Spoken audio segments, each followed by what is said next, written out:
This week on Business Mike, the business of financial technology.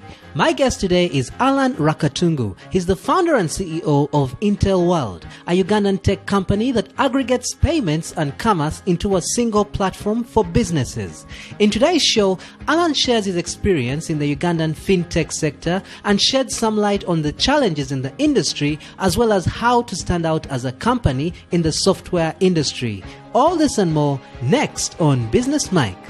You're listening to the Business Mike podcast, amazing interviews with inspiring entrepreneurs. For more amazing interviews, go to www.businessmike.com or download our podcast every Monday from Pod Africa. Hello and welcome to another episode of Business Mike. My name is Daudi Mugabi and joining me today is Allan Rwakatungu from Intelworld. Allan, can you just tell the listeners a bit about yourself and what you do? Thank you, Daudi. My name is Allan Rwakatungu, like you had mentioned. I am the CEO and founder of a company called Intelworld. Intelworld is in a category of startups that I actually now named properly. So we're in a category called Fintech. So what we do at Intelworld, we help businesses simplify their business transactions by providing them a platform which they can use to transact with different payment providers on any mobile device. So from USSD, from smartphone apps, and even from point of sale. Yes, so in a nutshell, that's what we're about. Now, I know personally that before you started Intelworld, you were employed somewhere. So what prompted you to start a business and venture into entrepreneurship? Was there a gap in the market that you saw, or was it just something that you wanted to do passionately? Yeah, that's I don't know what to say. That's a good question. Yes, I was formerly employed at MTN as a software developer and an architect. But during that whole time, I knew that I wanted to do my own thing, to push my own ideas, and we talked about it a lot, even while we were employed with my former colleagues, about the opportunities that were out there in the market, especially as we watched mobile money as a platform grow from zero to becoming a very high impact platform. So in 2012, I finally got the guts to jump ship, and so from 2012 to date, those are how many years?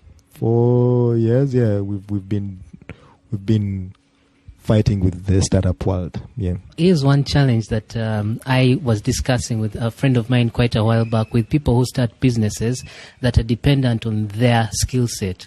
See, like now for you being a software programmer, obviously in the beginning, I'm assuming you are the one writing the code and so on. So as the business grows, how do you put together a team that can, number one, produce work that is at your level as a coder, and at the same time pull yourself out of the grind of doing the day-to-day work? Because that's one challenge we have as entrepreneurs, especially if we started the business with a skill set. So how do you strike that balance of I'm trying to oversee this company as opposed to I am one of the worker bees making things happen, and therefore as far as the strategic direction of the company goes, we are lagging behind? Hey, Daudi, yeah? Anyway, that is really a challenge, and I can actually tell you that even for me, it's a personal challenge. Being from a software background and a programming background, my comfort zone is in writing code, and so I will, even up to now, sometimes find myself slugging it out with code. But I've been lucky. I have hired some extremely brilliant young people. And yeah, they're smarter than me. They're better than me.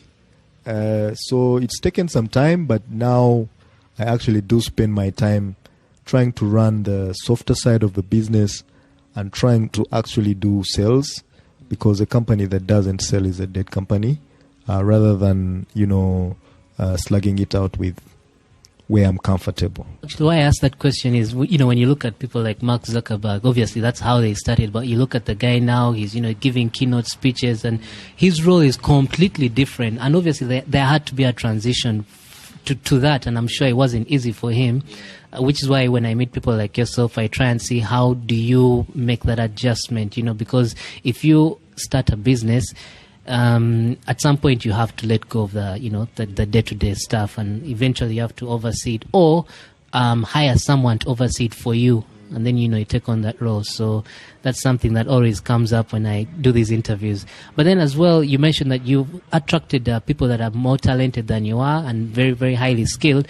So as a startup, at what stage do you bring in such people? Because obviously such people are capable of generating money on their own by doing side deals, or maybe being employed elsewhere in a probably bigger company than yourself. So how do you go about attracting people to you when you do not necessarily have enough money to pay them handsomely?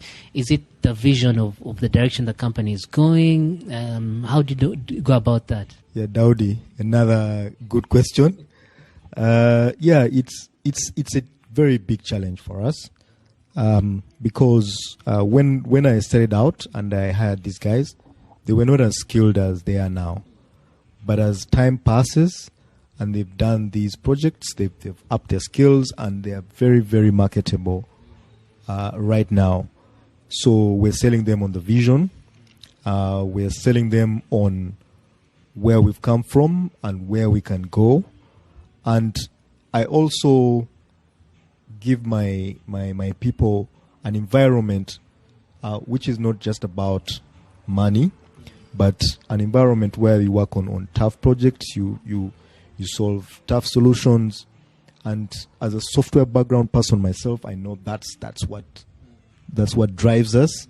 Yeah, so far we haven't had any major churn, so that's a real positive for us. Yes, I'd like to take up on your point of giving people a challenge, because I interacted with someone who used to work where you're working, MTN, who was being paid very well, but then because the work they were doing didn't push the boundaries, they didn't feel fulfilled. It's like having all this ability, but you're not allowed to express yourself. And therefore, if you're in an environment whereby you can work on challenging projects that can help you become better, then obviously that's for the best. But now again, in your particular field that you called fintech, or even just the tech field in particular, there's so many companies right now. All these developers that come from university and campus are seeing this as an opportunity for them to make money in this space. And so you find that there are so many companies battling it out for contracts and deals. So what approach are you trying to use to make yourselves stand out from the rest of the crowd? Because at the end of the day, if a client comes to you and says, I want this, there's probably 6-7 other people who can deliver that. So how are you trying to set yourselves apart? The way we're trying to set ourselves apart is by having, it sounds cliche, but a center of excellence, and not just from the product and how it looks like, but the whole service. What you will find with many Ugandan companies and products is that, I'm going to say it not politely, but they offer shitty products. As soon as you click the first button, there's a bug, things are crashing. And so our clients love us because when we win your business, we really take it seriously. We really deliver over and beyond what we're supposed to deliver. And so for me personally, service excellence is a very, very big thing, because I think it's easier to keep customers that you already have than to find new ones. And so if you have somebody, give them fantastic service. Now, the people listening to this who may be where you are when you had started, they want to start their own business in the tech sphere. What advice can you give them about, as soon as you started, maybe there are a few mistakes that you made, things you hadn't factored in that you found challenging. So what tips and advice can you give someone who wants to jump into this particular field? The tips that I have for you, the number one tip is to Google Keith Jones, and read his blogs about the missing middle, the service trap, and what was it, the funding gap. He will give you some insights on what this market is about. Don't read TechCrunch. Don't read all these Silicon Valley blogs, because you're not in Silicon Valley. You're probably not going to get funding. You're probably not going to get to 1 million users. You're probably not going to make money from advertising or from having a large user base. That's not our market. So read those blogs. The other advice that I would give is watch your cash flow. It's very, very important. Cash flow is the lifeblood of any company. It doesn't matter how good your idea is. If you run out of money, you're pretty screwed. And it's a challenge. We've come close so many times, more than I can envisage, and that risk is still there for us. And we pray every day that we somehow manage to keep on going, managing our cash flow. And then the third one is directly related to cash flow. Don't try to do over the top marketing, t-shirts, caps. When I said it out, I spent a lot of money on that stuff, and it was like flushing it down the toilet.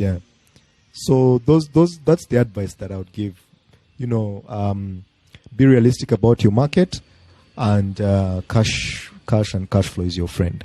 Earlier, we were having a pre-interview chat where we're discussing some of the challenges tech companies here face, whereby they start out with a vision to do one thing, but then along the way, they just end up being a side deal business. You end up being a company whereby someone comes to you and says, I need a website, I need a software, and in the end, you find that that's how you're generating your revenue, as opposed to maybe we're a company that does this and that's how you generate your revenue. So obviously, this is something you shared with me earlier, that is something you're struggling with. But at the same time, how do you, because you've been doing this for a while, how do you pick a niche and survive from it? Obviously, once in a while, you may have to deviate here and there just to bring in the money, but how do you make a niche a successful business model? That's a challenge. And like I mentioned earlier before, cash is king, cash is your friend. So I would advise, personally anyway, that for a Ugandan startup and an African startup, making cash is your number one way to survive. But while you do it, be, what's the right English word, cognizant of your vision, right? You want to build a product, you want to generate revenue that is recurring. So as you make cash, make sure you're funding your long-term vision. It's going to take you longer to get where you're going, but you're more likely to get there by surviving as long as possible, rather than going headfirst into your market and running out of money along the way. So that for me is how we've approached it. Let's see how it goes. And having been self-employed, an entrepreneur, obviously there's some. Well, you do have a comparison between being employed and being self-employed. So what are some of the upsides to maybe being your own boss and running something on your own that maybe can incentivize those that are thinking about it to cross the bridge? Is there any upside? Really, I'm not sure whether there is any upside. I think as an entrepreneur, you have to enjoy the journey, right? And the journey is painful, but you have to enjoy the journey. You have to enjoy the journey of being creative. You have to enjoy the journey of looking for customers. You have to enjoy the journey of the unknown, because you have to enjoy it, because it's like being pregnant. I mean, you're going to have to go through the process of pregnancy, and you can't complain throughout the 9 months. It's hard, but at the end of the day, when that baby comes out, it's a joy. So it's the same thing, I think, for an entrepreneur. You have to find a way of not complaining about the journey. Be realistic about it. Know that it's going to be tough. Know that on some days you're not going to have any money in your pocket.